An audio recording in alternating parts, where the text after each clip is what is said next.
Ciao, and welcome to Immersion Travel Italy, where we don't just visit Italy, we experience it. I'm Katerina Ferrara, travel author and festival enthusiast, taking you behind the scenes to some of Italy's most unforgettable traditions.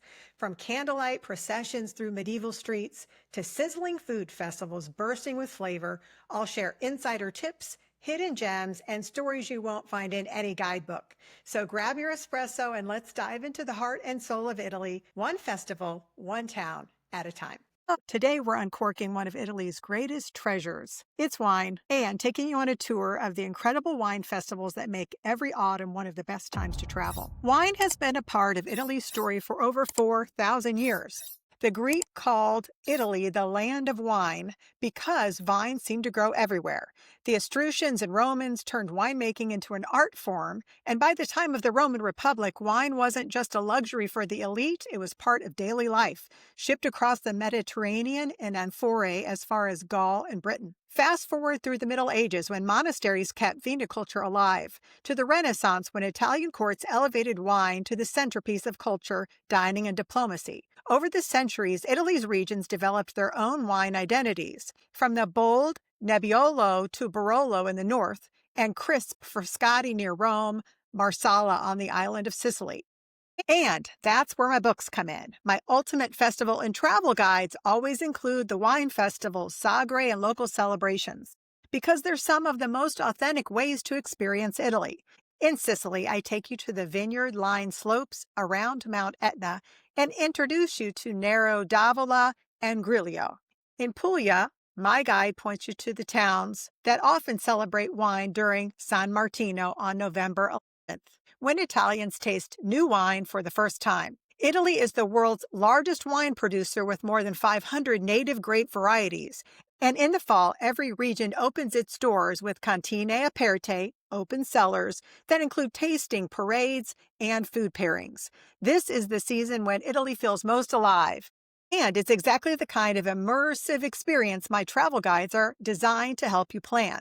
Also, traveling to Italy in the fall is less crowded and can be cheaper.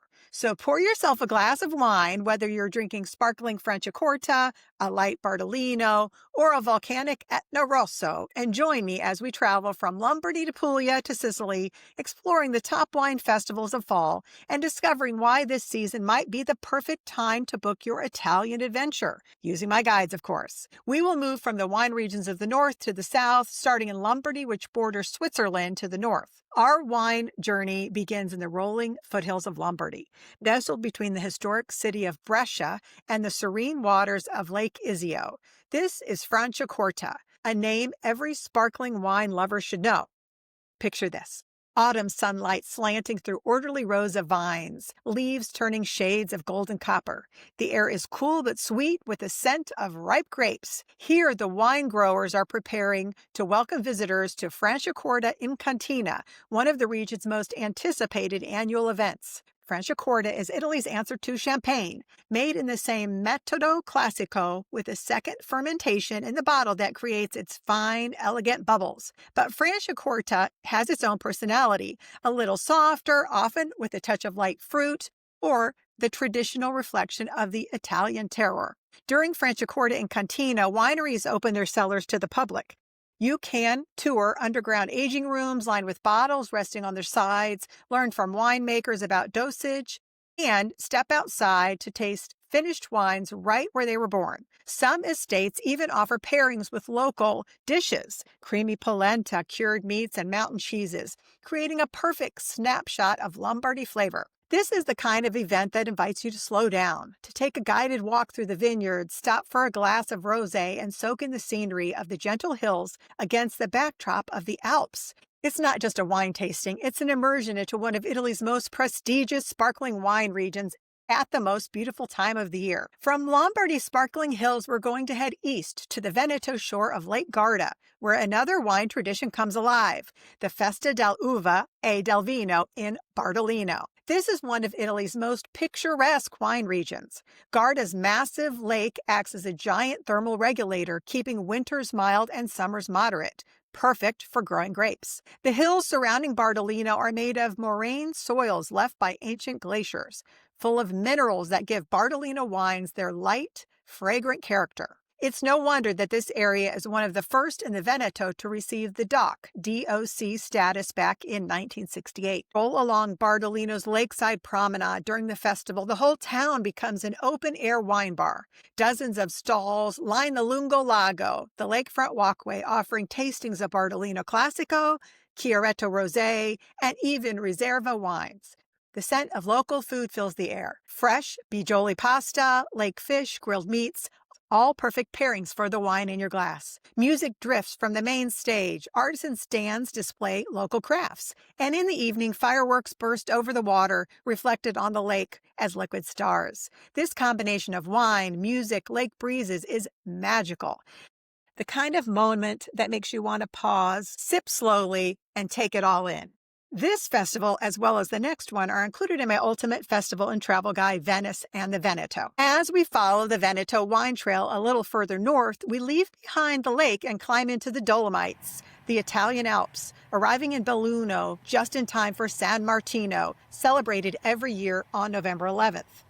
Let's talk about St. Martin, San Martino, because you'll hear his name again and again as you travel through Italy in the fall. And almost always his festival is paired with a glass of wine. San Martino is celebrated on November 11th, the feast day of St. Martin of Tours, a Roman soldier turned bishop, remembered for his generosity, famously cutting his cloak in half to share with a beggar. But over the centuries, this day became much more than just a religious feast. By early November, the vendemmia, the grape harvest, was complete and the grape must had finished its fermentation. This was the moment where the mosto became wine, which gave rise to the famous Italian saying, San Martino ogni mosto diventa vino. On St. Martin's Day, every must becomes wine. San Martino is also the end of the agricultural year, a time when farm hands were paid, contracts were renewed or closed, and families could finally relax after months of work. So, of course, they celebrated. Barrels were tapped and the first glass of new wine was poured. Even today, the tradition lives on through the Cantine Aperte a San Martino, open cellar events across Italy, where you can find Vino Novello and pair it with roasted chestnuts, autumn dishes, and toast to a new vintage. So, when you see a town advertising its San Martino Festival, you know that it's really a celebration of new beginnings. So, let's talk Belluno. Here, the festival takes on a distinctly alpine character. The streets fill with roasted chestnuts steaming in their pans, vendors pouring glasses of Vino Novello, young wine for the year. This day, Italians traditionally taste the new vintage for the first time. It's both a celebration of the harvest just passed and a moment of hope for the future ahead. Belluno's fair, the Fiera di San Martino, combines farmers' markets, artisan stalls, and local mountain cheeses with fresh, fruity wines that mark the start of the new season. San Martino is more than a festival. It's a signal that autumn is giving way to winter. That's a time to gather, taste, and share. It's a perfect segue into our journey, reminding us that wine festivals are as much about the community and tradition as they are about the wine itself. From the alpine streets of Belluno, we're going to journey south. We'll arrive in Lazio, the region surrounding Rome, a land where wine and history runs as deep as the Tiber River. During the days of the Roman Empire, this area was one of the most important winemaking regions in the world. Roman authors like Pliny the Elder and Columella wrote extensively about viticulture, praising the wines of the Alban Hills, the very hills we're driving through today. These volcanic slopes provided fertile soil and excellent drainage for the grapes, and they still do. Rome itself is a wine-drinking capital. Wine was consumed by citizens of every class, often diluted with water and flavored with honey or spices. Amphorae filled with wine from Lazio and Campania were shipped throughout the empire, reaching as far as Britain and Gaul, even along the Rhine River. These ancient traditions live on in the Castelli Romani, the hill towns just southeast of Rome, known for their cool breezes, volcanic soils, and crisp white wines like Frascati. Among these towns is Marino, home to one of Italy's most famous wine festivals, the Sagra dell'Uva di Marino. The highlight of Marino's festival is nothing short of magical. The fountains in town literally flow with wine instead of water. Imagine standing in the main piazza as the Fontana dei Mori begins to run red and locals fill their glasses straight from the spouts. This tradition dates back to 1925, created to celebrate the local harvest and the region's deep connection to wine. The festival features The festival features a costumed historical parade with participants dressed as noble families, soldiers, and commoners of the Renaissance, reenacting Marino's victory at the Battle of Lepanto in 1571. Throughout the weekend, the town is alive with music, dance, market stalls, and, of course, plenty of wine tasting.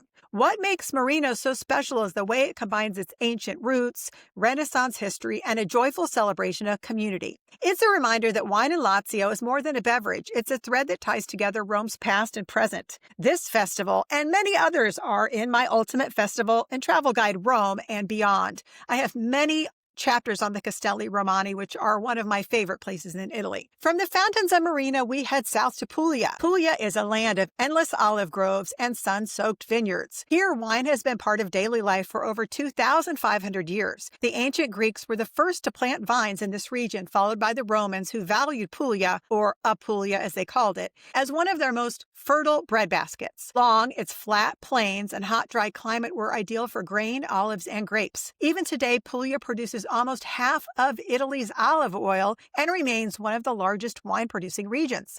For centuries, Puglia's grapes were shipped north to strengthen the wines of Tuscany, Piemonte, and France. But in the last few decades, Puglia has undergone a renaissance, proudly bottling its own wines under the DOC and DOCG labels. Let me explain DOC and DOCG. In Italy, wines are classified under a quality system that helps guarantee where the wine comes from and how it's made. There are two important classifications. DOC is Denominazione di Origine Controllata, controlled destination of origin. This means wine produced in a specific geographical area follows the regulations about which grapes can be used, how wine is made, and the minimum quality standards. DOC wines are recognized for their authenticity and regional character.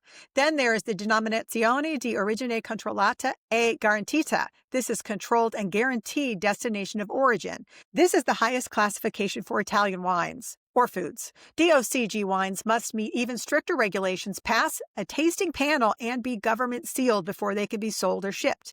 Think of it as DOC with a gold star guarantee. Puglia has undergone a renaissance, proudly bottling its own wines under DOC and DOCG labels. Wines like Primitivo di Manduria, Negro, Amaro, and Salice Salentino are now celebrated for their bold character, dark, jammy red wines that taste like the southern sun itself. And as autumn arrives, Puglia celebrates San Martino. One of the loveliest places to experience this is Martina Franca, perched in the Val d'Itria with its whitewashed streets and Baroque palazzi. On November 11th, the town fills with the smell of roasting chestnuts, the sound of laughter spilling from open wine cellars, and the glow of lanterns lighting the piazzas.